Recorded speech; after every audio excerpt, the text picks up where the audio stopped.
When I first got into whiskey, one of the first bottles I ever purchased was a bottle of Bland's. But upon tasting it, I quickly realized I fell victim to the marketing of this bottle. But over the years, I have continuously made this mistake.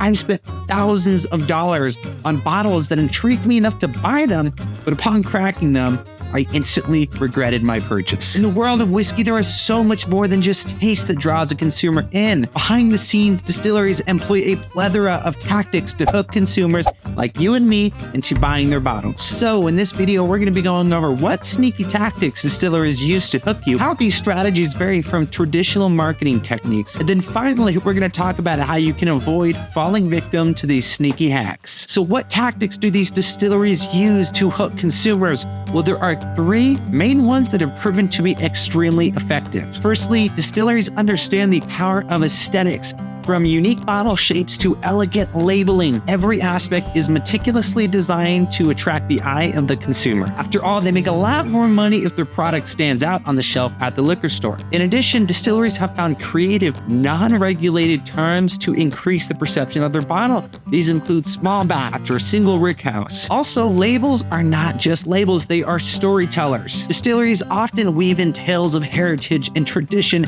into their branding, creating an emotional connection with the consumer before they even take their first sip. But beyond the presentation, there are two other important factors at play as well. A big one distilleries love to leverage is social proof. Distilleries utilize endorsements from experts, enter their product into competitions to win awards, and promote positive reviews to bolster their credibility and sway consumer opinions. But the problem with these awards is you are most likely not drinking the same whiskey that was entered into that competition. Distilleries often pick and choose which barrel or blend gets entered into that competition. There is a lot of work that is put into that, and the mass-produced product is most likely nowhere close what won that competition. But most people don't know that, therefore these awards absolutely enhance consumer perception. Now, this last strategy is an extremely effective one. In these last couple of years, many distilleries and whiskey brands have caught on and started utilizing it.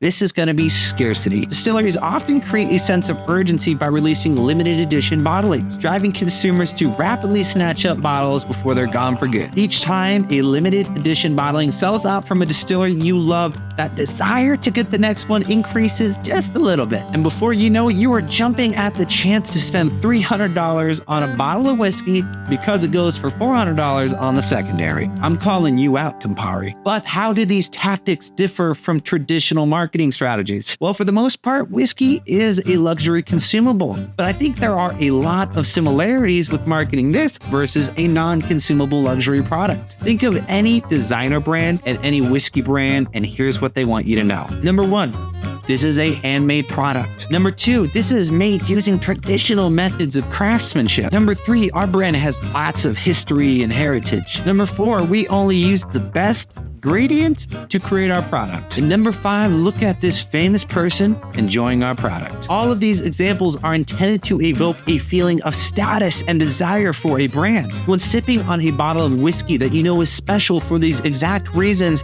it makes it taste that much better. I hear so many people claim that their favorite whiskey is always the most expensive rare one they've ever tried, but I guarantee if they were put in a blind with other more common releases, it would probably not do as well. However, there is one key difference between whiskey and non-consumable luxury products, and that is the environment it is sold in. For example, when someone makes a $1,000 designer bag, it is advertised in a swanky store with intentional lighting and fancy aromatics and a well-dressed person selling it to you. But when someone makes a $1,000 bottle of whiskey, many times it is sold in a rackety strip mall in an old liquor store where the bottle is sitting behind the checkout counter next to the cigarette display and jammed next to 100 other bottles. Because of this, it completely changes the mindset when these distilleries are designing their presentations. They have to create a product that stands out in an environment they have no control over. This means that these distilleries have to spend a lot more time and money into developing an effective presentation